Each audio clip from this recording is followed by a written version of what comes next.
Hello, I'm Bill Monroe, and welcome to episode 123 of 2 Minute Talk Tips, the podcast that opens with a practical public speaking tip in the first 2 minutes before getting into a deeper discussion about public speaking. Today's tip comes to us from special guest Okoyomoh Egbekhuwa, or simply Huwa. Throw yourself out there. It's the only way to build your confidence.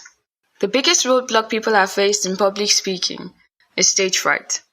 It's either they are prepared for their presentation or speech, then find it hard to handle the pressure when they are in front of their audience, or they don't try at all. Coming from someone who's had stage fright, you can overcome it. And it really is all about the mind. But you won't know what you can accomplish by shying away. Sure, the stakes are a bit high, and you risk the chance of humiliation, but if you haven't been humiliated at least once in your life, then you're not really living. So throw yourself out there. Try, fail, and get great stories for conversations, especially when you learn to finally kill it on stage. And the key way to doing that is practice. Start with something simple. A social gathering, a big family announcement. Work your way to office presentations, a small speech at your friend's wedding. The best part about being on stage for me is having those butterflies at the start, then realizing halfway that they are now replaced by this warm feeling when the comfort kicks in, when you know that you are now in charge. So be crazy. Stick around, and after the break, we'll hear more from Huwa.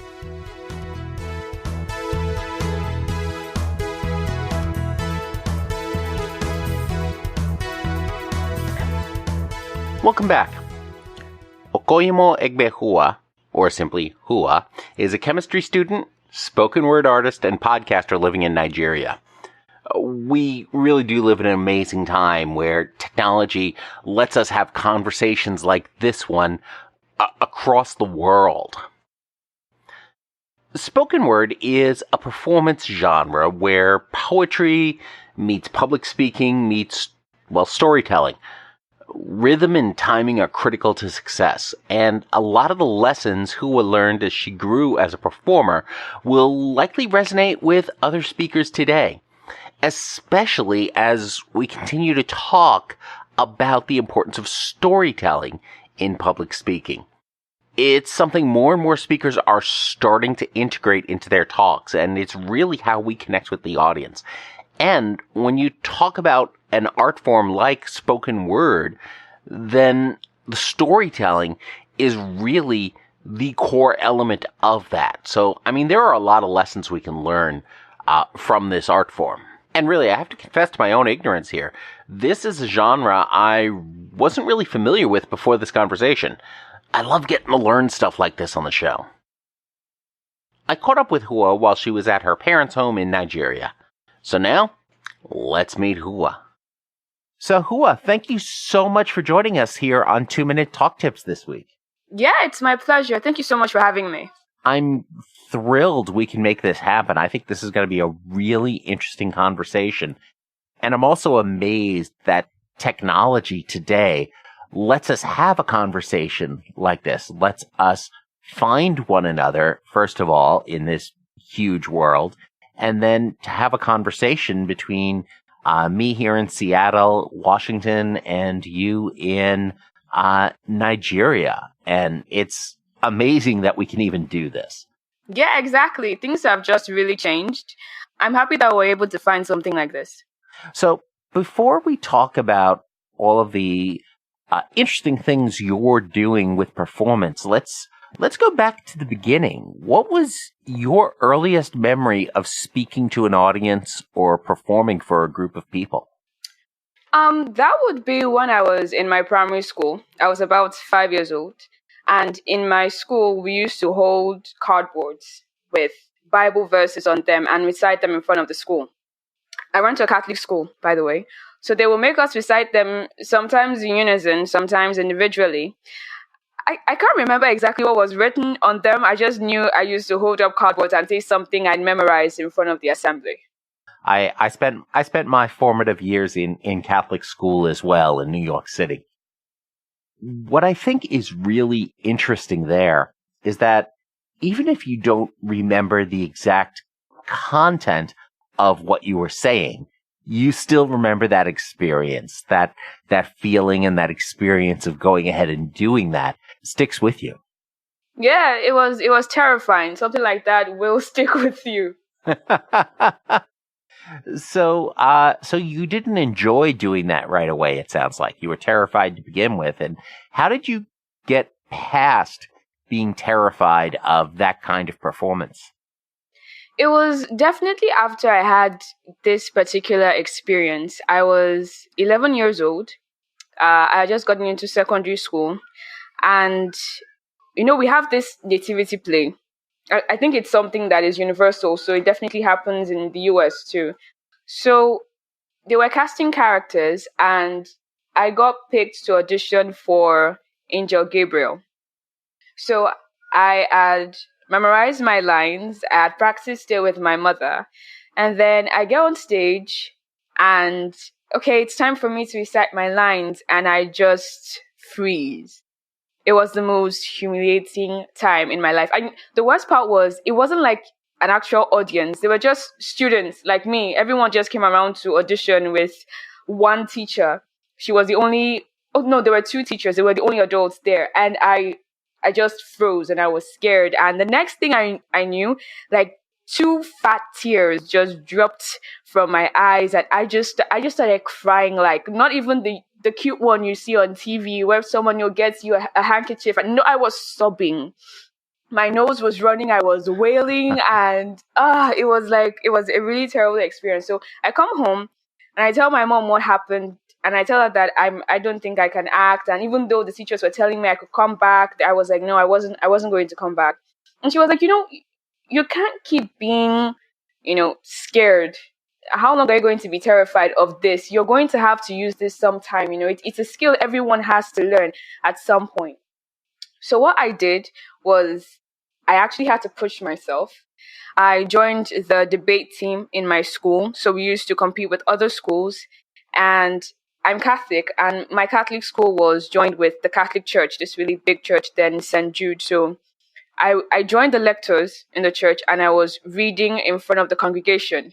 And I did that every day for every week until I could stand on my own in front of an audience. So it's a lot of that, it sounds like your mom was really key in helping you go ahead and do what you needed to do to get comfortable and develop those skills. Yes, she was. That's awesome. A lot of folks get their start in speaking in their church context, whether that's reading from the scriptures or participating in other events at the church. A lot of folks have those formative experiences in their youth to really sort of set them on their path later in life. Exactly. I think that's definitely what I went through. And it was great that I finally got over it. Absolutely. Do you still get nervous before a performance? Yes, I do. And in fact, it's actually something I look forward to. It's going to sound really off and weird, but I feel like it's better that I'm nervous before I get on stage, because it feels like it's like a mission to get on stage and then overcome it, than if I go on stage relaxed. It's very easy to be distracted when, even though you're confident, you're just really relaxed on stage. But then it's spoken word. It's something that was written down and read over and over and over again until you remember all the lines. If you miss a line or two, it can really, destabilize you on stage. And then you start to pressure yourself because you're trying to get yourself back on track, especially if you already have, a background music that you arrange. So you have to be on time. It's best if I go on stage nervous and then get comfortable, then I can tell myself, okay, I'm nervous, but I can do this. All I need to do is just remember my lines, focus, don't get distracted, and get it done. But if you're not, it's just very easy to, go astray from what you were supposed to do. The being nervous makes you focus and concentrate a little bit more than you might otherwise. It sounds like is what you're saying. Yes, exactly. So you mentioned spoken word, and that is really one of the things you've been focused on over the last few years. What does it mean to be a spoken word artist? It's something I don't think we're terribly familiar with here in the U.S. Yeah, I feel it's actually an underrated art. Spoken word to me is being able to tell a story in a style that is unique to you. Anybody can tell a story. You can just sit at a family gathering and just, tell a story, no style. You're just telling it as it is. But spoken word means you have to have a style, whether it's with rhymes or rhythm or with a background music or a talking drum, being able to tell that story. People aren't exactly listening to you because of the story you're telling. There's a lot of emphasis on how you tell the story. Some people come on stage to perform, but they don't have any punchlines or things like that. It's just the ability that they use, the style when they repeat certain lines over and over to bring you back to the reason why they started the story in the first place. Take you back to the origin so you don't go astray. They are guiding you through it. So much so that you start to see a movie playing in your head as they are telling it. That's basically it. Telling a story in a style that is unique, that is very you. And I'm not sure about spoken word not being popular in the US. I think it's very popular, but like I said, it's a very underrated art. Most of the guests that I have on my show are from the US. So US, UK, that's definitely where I'm getting most of my guests. Interesting. So how does it compare to something like, say, hip hop or rap or some of the other musical genres that we may be familiar with? Rap is rhythm and poetry, right? But performance poetry is, poetry. There isn't much need for rhythm in it. Just you telling your story in a particular style. You don't have to rhyme. You don't have to say it to the beat. You just have to tell it in your style. I think rap is a form of performance poetry, just with rhythm. So when did you know that spoken word was something that you wanted to do? I'm actually a chemical engineering student at the moment. I'm about to go into my finals. And initially, when I was in school in my second year, I had gotten angry with everybody. My classmates, church, everything was just not going the way I wanted it to go at the beginning. But one time, my friend called me and said there was this play at our school's main auditorium and that I should come and check it out. She had 2 tickets with nobody to go with, and I am a very reserved person. I like to just stay in my room and just eat and watch anime all day, but I was like, I'm just here feeling sorry for myself. So yeah, sure, let's go. So I get there and I'm not really a fan of plays. So I just stared the whole play. I was just staring. I don't even know what happened at the end, but what I do remember was this guy getting up on stage, and I was like, what is he doing? He just picked up a mic. Oh, is he a rapper or a singer? And then he started talking. And just like I said, I was listening not just because of the story he was telling, but how he was telling it. The name of this piece he did is called Abike. And he was telling a story about, trials and tribulations and failures, but being able to pick yourself back up. It was like he was speaking to me without exactly speaking to me. And I was like, I stood up. That was the only thing that I actually clapped for. And I was like, yes, I know what I want to be when I grow up. So I go home and then I start writing a couple of poems, or what I thought were poems. They were all horrible. And at the end, I was like, maybe it's not for me. You can't be able to do everything. But I was still listening to spoken word poems. And that was when I realized how underrated it was as an art. So later on, I started, I kept practicing. And yeah, I found out that I could actually develop my style. At first, I just wanted to write for other people, but then I got upset because people weren't performing it the way I wanted them to perform it. So I was just give it back. And yeah, I started doing it by myself, getting on stage, doing it in front of my friends, and I loved the feedback I was getting. And that's when I started really doing spoken word professionally. What I think is really interesting there is that you had to start off by doing, by writing that poetry that you thought was bad. We don't start off as experts in anything, and it takes time and work to develop those skills to get to the point where it's something that is really good. And you have to go through the process, and you have to go through the work to get to that point.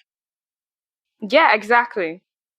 Exactly. A lot of people think that just because they try out the first time, then, they are meant to be perfect at it the first time. That wasn't the way it was for me when it even came to public speaking. When I started um, reading in the church, I wasn't perfect the first day. I wasn't perfect the second day. But as I continued to practice, yeah, it started, it became something that I was really good at. I was almost the best. So yeah, definitely, like I said, I prefer if I start out nervous and then I get comfortable. I prefer if I start out not so great and then I can see the mistakes and ways to improve myself.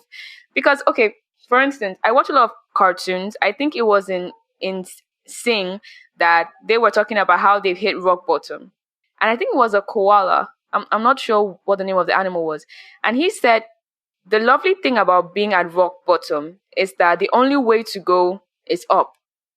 So if you're already perfect, if you already have everything sorted out for you, you find yourself going down instead.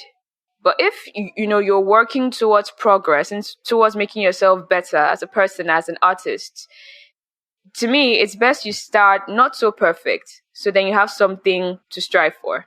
That's really powerful, and that's a very important place to be. So what do you think other speakers can learn from the spoken word artists? I think discipline and originality. Because spoken word is about you writing down what you feel, how you feel it at that time, and putting it into a particular style, right? And that's you being original. I find that even when I'm doing some presentations, I'm able to put my style into it. At the same time, I'm able to discipline myself to make sure that it doesn't go longer. Because one thing about spoken word is it's usually short, 3 minutes to 5 minutes max. If it's longer than that, it's boring. Nobody wants to listen, no matter how good you are with your style. If it passes 6 minutes, nobody wants to listen anymore. So yeah, being able to keep your points in just 3 minutes, 4 minutes, or 5 minutes, that is what I think I've learned from spoken word as an artist, as a performer, as a speaker. Being original and also being entertaining. Being able to tell your story, in this entertaining style. Keep your audience engaged. Discipline yourself to make sure that you're able to tell a fascinating story in just a few minutes. So you also, you mentioned the podcast a moment ago. So why did you start the Spoken World podcast? Well, I started the Spoken World podcast when I wanted to do more. If you become perfect at something, always strive to get better. If you don't think you can get any better, leave it and do something else.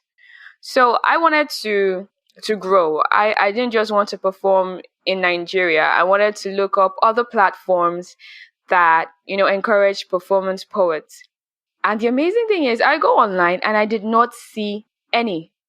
There are poetry submissions, there are book submissions, manuscript submissions, script submissions, copywriters, content marketing, but nothing about spoken word. And I was shocked. I was like, this is such an underrated art and means of, communicating and expression, communicating and expressing yourself. So I decided that I was going to I was going to start it. If there was nowhere to, if there was no place for me to join, I was going to create a space, for myself and for others to come join it. But I didn't know what platform I would use. I didn't want to write because writing is stressful. So I stumbled on podcasting just by looking up. I typed on Google audio blogging and I just saw podcast. Before then I didn't know what a podcast was. So I was like, oh, okay. So I'm going to take up an underrated art, and at that time, an underrated form of communication. This should be interesting in Africa. So definitely something close to impossible. And I was like, yes, this is definitely something that I want to do. If it's not a crazy vision, if it's not something crazy, I don't think it's worth doing. So yeah, I started the spoken word podcast to create a platform for spoken word artists across the world to come and showcase their art. That's fantastic. And, unlike writing, podcasting as an audio format just lends itself so much better to spoken word and being able to share that content around the world in an evolving way. And that's fantastic. Yeah. The other thing that I think is really interesting there is you talked about you started this because you couldn't find anything else. And I think a lot of the most interesting things in the world get started by people who didn't set out to start something. They set out to find something, to join a community, to find other resources, and then they couldn't find it. So they just went ahead and made their own. And I think that is a really awesome approach to doing things. Thank you. Yeah. I usually tell people just for laughs, when they say, oh, there's nothing like that here, you can't. I'm like, the lack of opportunity is an opportunity for you to create those opportunities. Because how do people become great at what they do? Is because they are able to find a solution to people's needs, people's wants. Before my show, I think there wasn't any other platform that received spoken word pieces, that asked for submissions for spoken word poets from across the globe. Now there is. That's already a need seen to. I'm pretty sure there are probably other spoken word poets who have looked around for, I want other people across the globe, across the world to see my work. So yeah, create those opportunities. That's how you get your name out there. Actually, one of the reasons I started my other podcast, The Stroke Cast, was because I had a stroke about a year and a half ago and started looking for other podcasts that talked about that experience and didn't find any. So I went ahead and started my own. And it's amazing once you start a show, how much you learn and how many fascinating people you get to speak to. Hosting a podcast is a great excuse to go ahead and talk to interesting people around the world that you might not otherwise ever connect with. Yeah, exactly. So what's been your biggest surprise from hosting the show? My biggest surprise, and this is going to sound really weird, is definitely the different accents I've heard. I've heard someone from the UK, Ireland, Scotland, Australia, different parts of Africa, and India. And apart from just the diversities, now we all speak the same language, just differently. There is something that I noticed that I had never anticipated when I started the podcast. It was how we could share our experiences. When you're in your home or in your country, you feel like your problem is probably the biggest problem. Like, people probably cannot handle what you're facing right now. But then you start to listen to other people. You start to learn about other people's problems, other people's issues. And that is actually being expressed in poetry, in spoken word. Unfortunately, we don't express so much happiness when we're writing these pieces. It's more of pain, it's more of sadness, it's more political frustration. People let out all those emotions in a written form, in a written piece, in a style. So yeah, you get to listen to what others are going through from different parts of the world. And then you start to realize the similarities you have with these people and also the differences, and then you start to break down the stereotypes, because just like what you said right now, I'm the first African you have on the podcast. I don't know if you've interacted with any other African that is, from Africa, if you've had that sort of contact with someone like that before. But if you haven't, your basic knowledge about someone in Africa is what you see on TV, the media. And sometimes that's not really all it's about. Someone that I look up to, that's Chimamanda, taught us the dangers of the single story. When someone identifies a group of people by just one story, and how dangerous that can be. So yeah, the podcast has actually been able to break down those stereotypes, help us learn more, erase the ignorance, because people don't know much about Africans, or we don't know much about people we know a lot about people in the US. I mean, you're everywhere. The people in UK, Ireland, Scotland, I realized that I don't even understand the Scottish accent. Outlander has us fooled. I thought I had an interview with someone from Scotland, and I was like, I'm sorry, could you come again? It was like he was speaking a completely different language. And, there's that. So you start to realize that you think you know everything, but you don't. That is definitely the biggest surprise that I've had from the show. Awesome. I think that's one of those really powerful lessons that we learn through life as we talk to more folks and as we learn more stuff. The thing that sticks with me about learning more stuff and learning about more people and learning about more lives is that the more I learn, the more I realize that I don't know, the less that I know that's out there. And that's really exciting to realize that this world is full of so many opportunities to go ahead and learn more about people and learn more about people's lives and what they do and what they're passionate about. And not only is it just so different, can be very different from my experience, but at the same time, it can be very similar to my experience in the same person, in the same situation, where there's so much difference out there. And at the core, the human experience is about a lot of the same things. That's definitely how a lot of people are able to learn more about one person's culture and another person's culture. I mean, even where we are in Nigeria, there are different cultures, different languages. Sometimes we misunderstand each other. But being able to communication is key. Try to learn more about other people. Try to know exactly what it is that they are going through. I think that's the best way we can connect, definitely. Awesome. So if folks want to know more about you and what you're up to, where should they go? My major outlet for what goes on the spoken world is my Instagram page. So please follow the Spoken World podcast. The handle is the Spoken World, and then subscribe to my newsletter. The link is in the bio. So yeah, definitely do that. And listen on Radio Public, the Spoken World podcast on Radio Public. Awesome. And we'll also have all of those links available over at 2minutetalktips.com/spokenworld. So, Huwa, thank you so much for joining us this week on 2 Minute Talk Tips. This has been fantastic. Yeah, thank you so much for having me. I had so much fun on the show. Like Carrie in last week's show, Hillary Billings last fall, Tim Garber and John Clark from the early days of the podcast, and plenty of other guests and my own experience, Huwa really got her start speaking in speech and debate in school.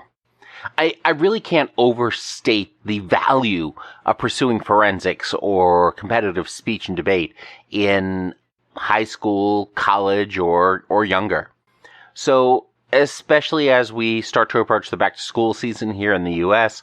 and wherever your back-to-school season happens to be around the world, encourage your kids or the kids you happen to encounter to work through their challenges with speaking and get past any debilitating stage fright they might have in school where the stakes are low versus trying to do it later in their career. It's just so much easier to acquire those skills early.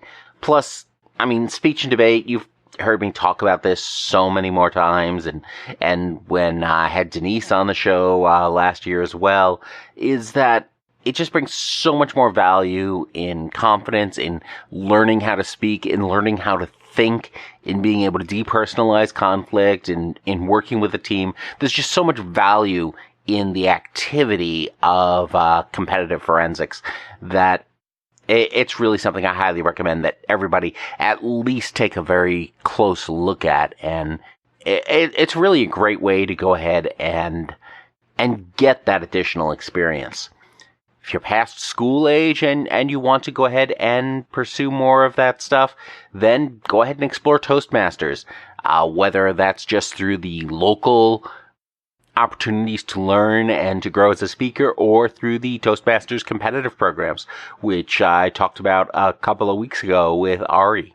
On another note, when Huwa and I were setting up the interview, she also emailed me an MP3 of her pronouncing her name for me. This was great because it gave me an opportunity to practice and to listen to the correct version again and again. If you have a name that is difficult to pronounce, or that might be easy to pronounce but difficult for someone from a different culture or language background to pronounce, consider sending a recording of it in advance to whomever may be introducing you at an event. And if you are the person who is doing that introduction, go ahead and make an effort to learn to pronounce what may be a challenging name for you. You want to get it right because names are so important and they tie into so much emotional and identity stuff around our personalities. Getting a person's name right is a sign of respect, and so I hope I did well by Huwa. On a personal note, I recently started an Instagram account for my other show, The Strokecast. I'm sharing content from the show and other assorted thoughts and images related to stroke recovery. You can find that account over at strokecast.com/Instagram, or just search Instagram for Strokecast. So head on over to 2minutetalktips.com/spokenworld to find links to Huwa's podcast and Instagram. Be sure to subscribe to the Spoken World podcast and, of course, 2 Minute Talk Tips for free in your favorite podcast app so you never miss an episode. And, of course, as always, don't get best, get better. Thanks a lot. I'm Bill Monroe, and I'll talk to you next week.